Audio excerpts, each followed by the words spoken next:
Find the equation of the circle tangent to the y-axis and the center is at 5, 3. So, ang standard equation sa circle is x minus h squared plus y minus k squared is equal to r squared.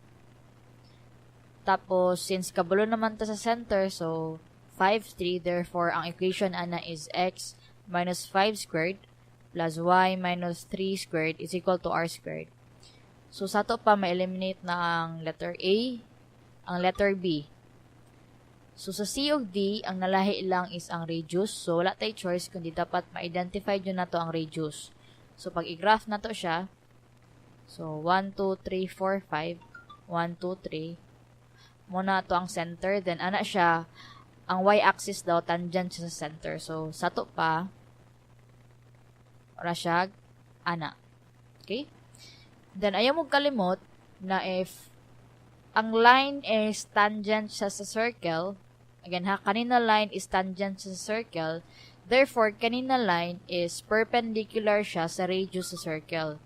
So, if kana ang radius sa circle, then sa to pa, ang radius o ang tangent na line is perpendicular. Okay? So, kung mag-draw ko og line pa ana, perpendicular na sila. So, sa to pa, by mata-mata, ma-identify lang nato ang radius sa circle.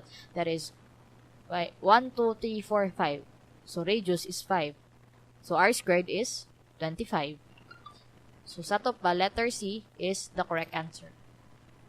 Compute the angle of inclination of the line 2y minus 9x minus 18 equal to 0.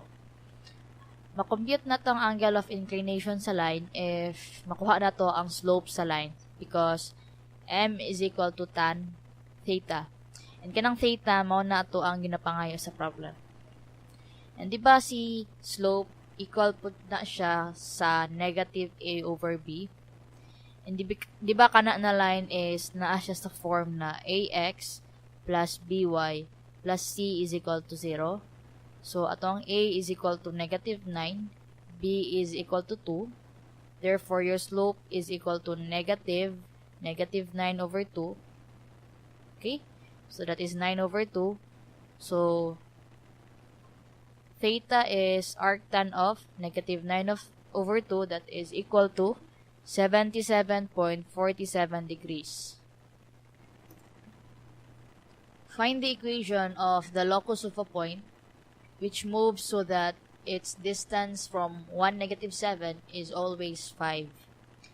So, if familiar mo sa concept sa conic sections, kabalutan na ang locus of a point na gina-mention sa problem is a circle. Okay? So, let's say, ang center, let's say, ang 1, negative 7 is at 1, 1, 2, 3, 4, 5, 6, 7. Okay, let's say, mo na si 1, negative 7. And let's say, natay certain point xy.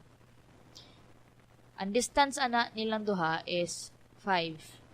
So, using distance formula, that is d squared is equal to x minus x2 minus x1 squared plus y2 minus y1 squared. Makuha na nato ang equation sa line.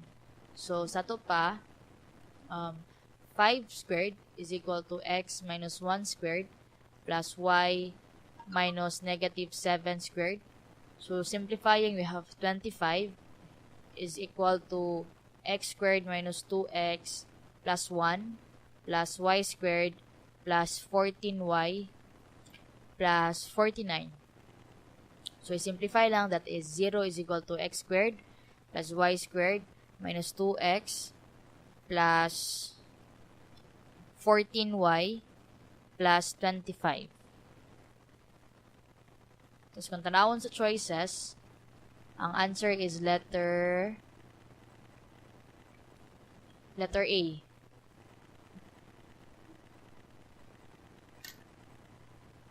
An ellipse has length of semi-major axis of 500 and a semi-minor axis of 300. Compute the second eccentricity of the ellipse. So, di ba sa ellipse, ang length sa major axis is equal to 2a and ang length sa minor axis is equal to 2b. So therefore, we can say that 2a is equal to 500. So a is equal to 250. And 2b is equal to 300. So b is equal to 150. So to solve for c, di ba, ang relationship ni a, b, and c is a squared is equal to b squared plus c squared. So c nimo is equal to 200. Now, kaning second eccentricity, lahi na siya sa katong i-add ka na to. Because imuhang masolve ani is katong first eccentricity. So, ang second eccentricity, lahi ang formula that is e over square root of 1 minus e squared. Kanina e is e na masolve ninyo gamit ang i-add ka. So, first, mag-i-add ka sa ta.